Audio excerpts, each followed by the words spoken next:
ఇచ్చేది మనం మధ్యవర్తిత్వం వహించి కొనుగోలు ప్రారంభించకుండా రైతులను నడ్డి విస్తున్న ప్రభుత్వం ఇలా కాంగ్రెస్ పార్టీ ప్రభుత్వం. ఉద్యోగులకు డిఏ లేవు, పిఆర్సీ అమలు లేదు, నిరుద్యోగులకు ఉద్యోగం లేదు, నిరుద్యోగ వృత్తి లేదు, విద్యార్థులకు భరోసా కాలేదు, 2500 మహిళలకు లేవు, 4000 రూపాయల ఆసరా పెన్షన్ లేదు, అందరికీ రైతు భరోసా లేదు, అందరికీ రైతు బోనస్ లేదు. వాళ్ళు ఏమీ లేకుండా ఇలా 6 గ్యారెంటీలు పక్క పెట్టి కేవలం ఢిల్లీకి పైసలు పంపడే లక్ష్యంగా ఇలా రేవంత్ రెడ్డి ప్రభుత్వం పనిచేస్తున్న విషయాన్ని ఒక్కసారి గుర్తు చేసుకోవాల్సిన అవసరం ఉంది. ఇలా ఇచ్చేది మనమన్నా ఒక్కసారి నాతో పాటు చెప్పండి అన్నా. ప్రధానమంత్రి గరీబ్ కళ్యాణ్ అన్న యోజనకు బియ్యానికి పైసలు ఇచ్చేది ఎవరన్నా?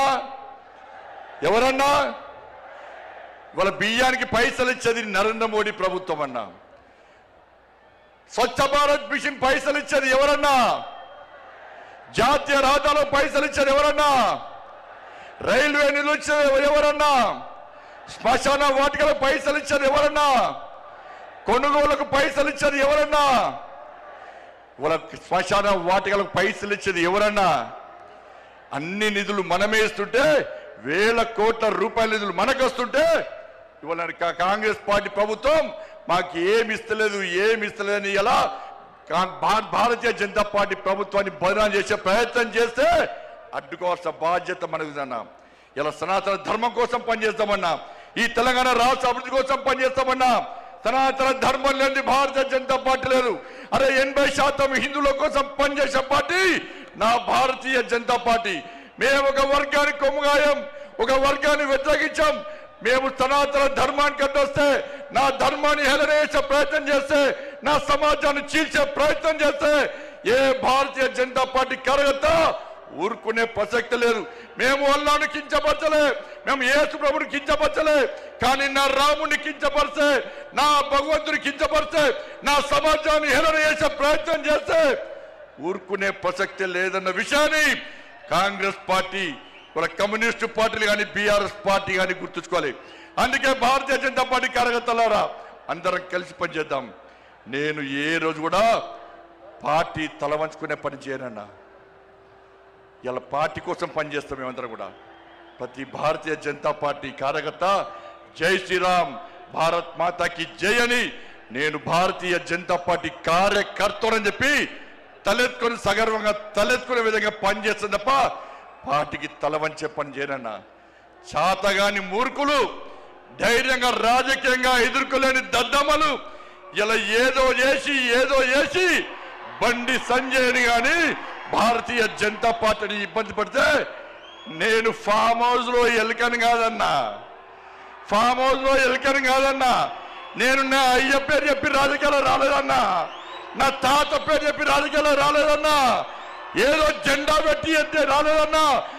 నేను కాశాపు జెండాను, కమలపు జెండాను భుజం మీద మోసుకొని సామాన్య కార్యకర్తగా నా రాజకీయం ప్రారంభించి ఒక రాష్ట్రీయ స్వయం సేవక, ఒక ఏబీవీపీ కార్యకర్తగా, ఒక యువమోర్చా కార్యకర్తగా, ఒక నరేంద్ర మోడీ శిష్యునిగా భారతీయ జనతా పార్టీ కార్యకర్తగా పనిచేస్తున్నప్ప సగర్వంగా భారతీయ జనతా పార్టీ కార్యకర్తని తలెత్తుకొని తిరిగి పనిచేస్తున్నప్ప తల వంచే పని చేయన్నా.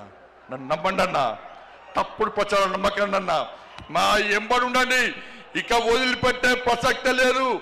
ఈ రోజు నుంచే మోడీ గారు ఈ రోజు వచ్చిపోయిన తర్వాత ఈ రోజు నుంచే తెలంగాణ రాష్ట్రంలో ధర్మం, తెలంగాణ అభివృద్ధి, ధర్మం ఆధారితంగా తెలంగాణ రాష్ట్రాన్ని అభివృద్ధి చేయాలంటే జై శ్రీరామ్, జై తెలంగాణ, జై శ్రీరామ్, జై శ్రీరామ్. ధన్యవాదాలు. జై శ్రీరామ్, జై తెలంగాణ. భారత్ మాతా కి, భారత్ మాతా కి. దేశం కోసం మోడీ, దేశం కోసం మోడీ. భారతీయ జనతా పార్టీ ఓబీసీ మోర్చా జాతీయ అధ్యక్షులు, రాజ్యసభ సభ్యులు డాక్టర్ లక్ష్మణ్ గారిని మాట్లాడాల్సి కోరుతా ఉన్నాను.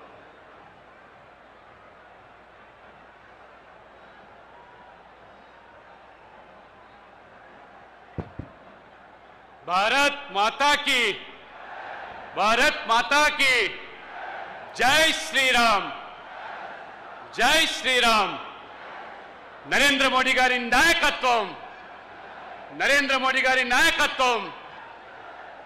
వేదిక ఆశించినటువంటి పెద్దలందరూ, లక్షలాది సంఖ్యలో విచ్చేసినటువంటి భాగ్యనగర్ ప్రజలారా, తెలంగాణ ప్రజానికమా, కార్యకర్త మిత్రులారా, మన ప్రియతమ ప్రధాని నరేంద్ర మోడీ గారు ముచ్చటగా మూడోసారి ప్రధానమంత్రిగా బాధ్యతలు చేపట్టి 5 రాష్ట్రాల ఎన్నికల ఫలితాల తర్వాత 3 రాష్ట్రాల్లో నరేంద్ర మోడీ గారి పట్ల నమ్మకంతో, విశ్వాసంతో బీజేపీ ఎన్డీఏని గెలిపించిన తర్వాత ఈరోజు వారు తెలంగాణలో కాలు మోపబోతా ఉన్నారు. ఇవాళ దానికి అర్థం ఇవాళ దేశవ్యాప్తంగా ఎక్కడ ఎన్నికలు జరిగినా పంచాయతీ నుంచి మొదలుకుంటే పార్లమెంట్ వరకు గెలుస్తున్నటువంటి ఏకైక పార్టీ అది భారతీయ జనతా పార్టీ మాత్రమే అని ఇవాళ బెంగాల్ గెలిచాము, అస్సాం గెలిచాము, పుదుచ్చేరిలో గెలిచాము. వై నాట్ తెలంగాణ అనే ఆలోచనతో పిలుపుతో ఇవాళ మోదీ గారు ఈ హైదరాబాదు భాగ్యనగరంలో అడుగు పెడతా ఉన్నారు. ఇవాళ మోదీ గారి యొక్క అభివృద్ధి ఎజెండా, మోదీ గారి మంత్రం అంతా కూడా వారు అభివృద్ధి మంత్రమే. మోదీ గారి పట్ల ఉన్న నమ్మకము, విశ్వాసమే ఇవాళ వారిని గెలిపిస్తా ఉన్నది. ఇవాళ గతంలో మనం చూసాం ఈ రాష్ట్రాన్ని 10 సంవత్సరాలు పాలించినటువంటి బీఆర్ఎస్ ఏ రకంగా ఈ తెలంగాణను దోచుకున్నదో, ప్రజలు మార్పు కోసం కాంగ్రెస్ కు అవకాశం ఇస్తే పెనం నుంచి పొయ్యిలో పడ్డట్టుగా ఇద్దరు కూడా కాంగ్రెస్ బీఆర్ఎస్ తోడు దొంగలు మాత్రమే. ఇవాళ గతంలో యూపీఏలో కాంగ్రెస్ బీఆర్ఎస్ కలిసి ఈ దేశాన్ని పాలించారు. ఈ రాష్ట్రంలో 2 పార్టీలు కలిసి పాలన కొనసాగించాయి. కానీ తెలంగాణకి ఇచ్చింది ఏమిటి? ఈ 2 పార్టీలు తెలంగాణ చిప్ప చేతికిస్తే ఇవాళ నరేంద్ర మోడీ గారు చాలా స్పష్టంగా ఒక రైల్వేకు మాత్రమే ఉమ్మడి ఆంధ్రప్రదేశ్ కు 886 కోట్లు ఆనాడు కాంగ్రెస్ బీఆర్ఎస్ కలిసి ఇస్తే ఇవాళ నరేంద్ర మోడీ గారు కేవలం ఆంధ్రప్రదేశ్ కు మాత్రమే 10,000 కోట్లు రైల్వే అభివృద్ధి కోసం ఇచ్చాడు. తెలంగాణ కోసము దాదాపు 5,500 కోట్లు ఇచ్చారంటే నక్కకు నాగలోకి అనుకున్న తేడా. అందుకనే ఇవాళ మోడీ గ్యారంటీ తెలంగాణ అభివృద్ధి, మోడీ గ్యారంటీ అంటే తెలంగాణ అభివృద్ధి. తెలంగాణ అభివృద్ధి కోరుకునేటువంటి ప్రతి వ్యక్తి కూడా మాతో కలిసి రండి. తెలంగాణలో మోదీతో కలిసి వస్తే అభివృద్ధి ఏమిటో చూపిస్తాం, అవినీతి పారదోలుతాం. ఖచ్చితంగా ఇవాళ కాంగ్రెస్ పార్టీ, కాంగ్రెస్ అంటేనే కరప్షన్, కమిషన్, కమ్యూనిజం, ఈ రకంగా మతతత్వ రాజకీయాలు. ఇవాళ కాంగ్రెస్ పార్టీ తెలంగాణలో కూడా ఒక వర్గం వారి కొమ్ము కాస్తూ ఏ రకంగా ఇవాళ సమాజంలో ఉన్నటువంటి 50% పైగా ఉన్న బీసీలలో ఇవాళ ముస్లింలను చేసి ఇవాళ బీసీల యొక్క పొట్ట కొడతా ఉంటే ఏ రకంగా ఖర్గే నుంచి మొదలుకుంటే ఇవాళ మొసలి కన్నీరు గార్చే మీరు ఎస్సీ ఎస్టీ బీసీల పట్ల ఒకసారి ఆలోచన చేయండి.